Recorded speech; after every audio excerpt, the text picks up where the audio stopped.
Rise and grind, folks. Guys, I am on the way to a call I went to over the weekend. This customer had a Rheem furnace, and this is the first time customer, brand new customer. This customer had a Rheem furnace, and the inducer motor was like extremely noisy. The unit was still working, but we recommended replacing the inducer motor. So guys, I'm on the way back there right now. I got my motor. I got everything I need. Guys, I'll be there in a little bit. I'll see you guys when I get inside. I think here we're going to put a motor in, and we signed this customer up for maintenance. So I'm going to slap the new motor in. You guys will see that, and then I'll do the maintenance on his unit. I'll see you guys when I get there. All right, guys.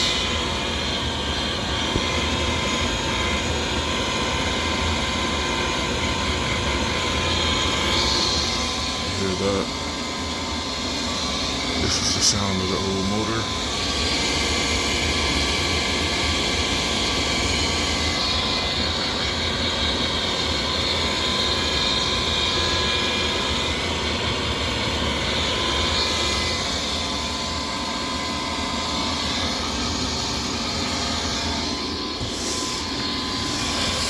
And we got our new one right here.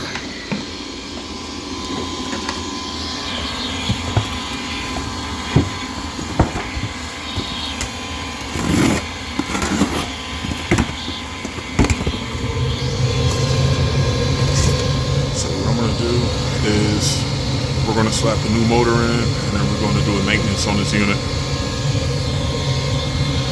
Alright, let me find a switch and let's get to it. I'll see you in a little bit. Alright,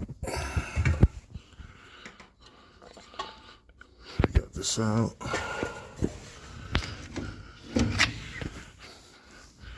And a new filter.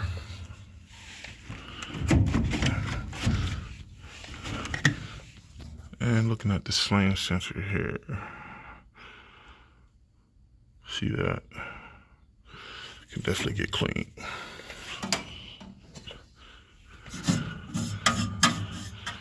Burners aren't new, but they're satisfactory. But let me get my brush.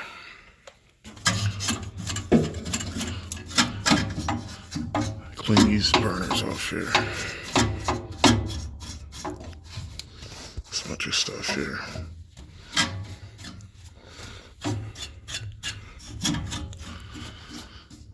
Alright, let me clean these burners. I'll be back.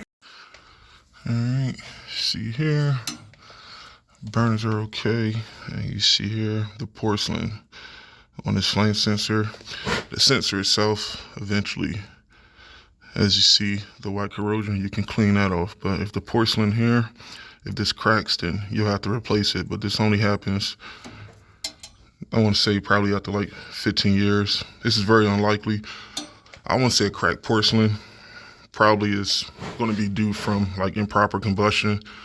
You guys see porcelains a lot with electrodes on oil burners, but I never actually had a cracked porcelain on this flame sensor on the gas unit. But for the most part, I'll say you would just want to make sure that you don't have any oxidation or any buildup on the sensor.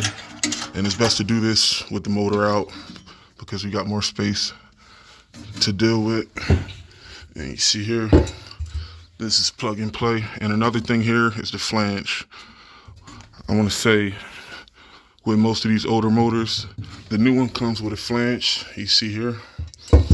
But with some brands, you want to take out the old flange here, and this flange here, the purpose of it is just to help seal the gasket around the inducer.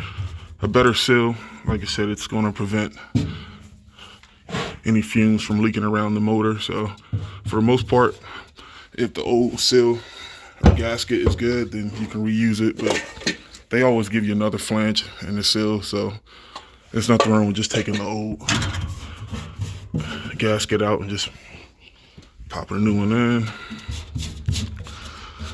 And just as a quick recap, burners are good, flame sensor's clean, and we got a new filter in.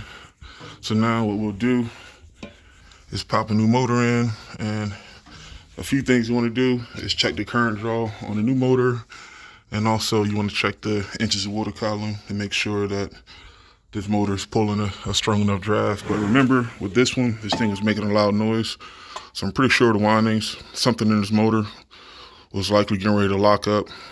And one thing I was telling the customer, two things with these motors. Most of the time, if a motor is on its way out, whether it be a draft motor or a blow motor, if these motors lock up, either one or two things will happen. Either one, it's going to overamp, or two, like you guys heard earlier, this thing's going to make a loud sound. So I've seen both scenarios, but for the most part, if a motor is making a sound and it's past a certain age, there's really nothing you can do besides replace the motor, because that sound is internally in the windings on this motor. So, and these motors aren't serviceable. So once these things make the sound, just pop a new one in, and that will eliminate the noise complaints. But all right, I got my screws.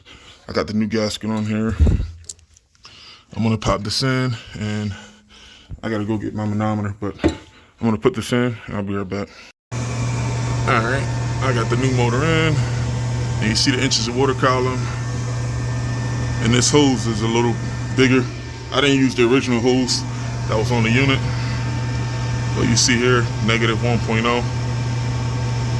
That's certainly more than enough of what we need. Now, if a new motor gave you less than 1 inch of water column, then I would suspect that maybe the seals, maybe something's not tight, or two, something could be going on with the heat exchanger. But the fact that, like I said, we know that this thing is pulling negative 1.0, that's certainly more than what we need.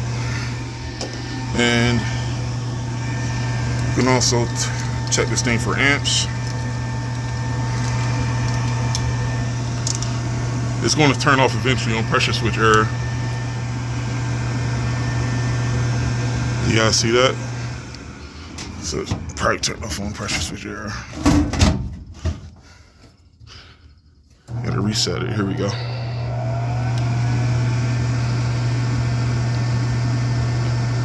And this is a 1.3 amp motor. Amps are good, and it sounds way better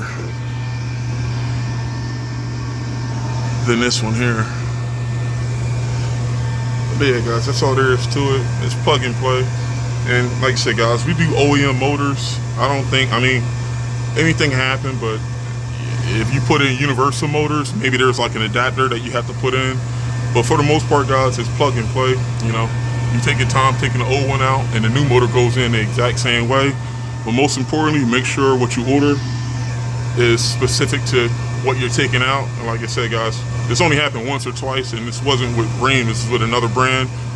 I think they discontinued that motor and they gave me another one, but they didn't give me like an adapter to make it work. But it was something minuscule, it wasn't really much to it. But like I said, for the most part, as long as you get what you need, it should be plug and play. You just take your time, check all connections, and you check the draft, check the inches of water column with the manometer. And you can also check amps on the motor. And like I said, you guys should be good to go. And I don't know what the rating is on this switch. See, that is a 0.30 inches of water column. You see that? So this motor is definitely pulling more than enough of what we need. And moving forward, like I said, we cleaned the burners, we got a new filter in. What we'll do is we'll shoot back out in the spring, and we'll make sure that the AC is cleaned out. Because especially once the AC or a furnace gets past a certain age, maintenance plays a big role. You want to keep everything as clean as possible. And like I said, moving forward, if the unit is past a certain age, if it's clean, I'd rather take my chances with knowing that everything's clean, definitely to avoid breakdowns. So there you have it. I gotta hook this back up and rock out. I'll see you guys in the next one. Peace. What's up, guys? Guys, I had a very, very interesting conversation with this customer just now. He said that his brother does commercial HVAC, and I don't know what happened. I think he just said that his brother wanted to do a different profession, so he wasn't in commercial HVAC for long. But the customer said that he looked online, and he said that the average age of an HVAC tech right now is between 54 and 55 years old. And he goes like, put two and two together. If these 50-year-old people retire, you know, what's going to happen? Is there going to be like a labor shortage?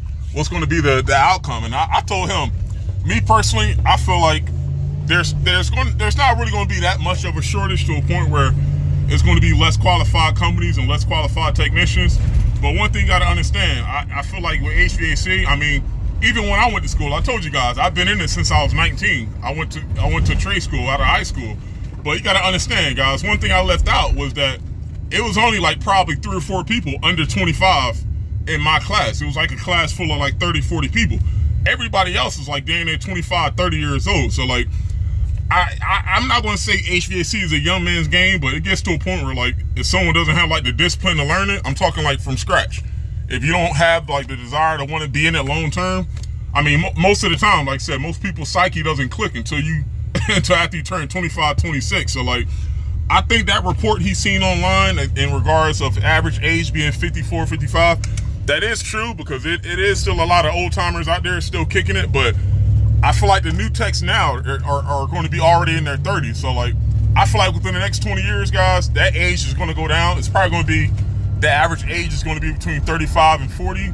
But guys, let me know what you guys think about this in the comments, because I think that 54, 55 was probably like that in the 80s and the 90s, but the new guys I see coming out are already 30 plus years old. But guys, I think HVAC is going to be in great hands. Like I said, guys, as long as you have at least a handful of people, like I said, that was taught the right way.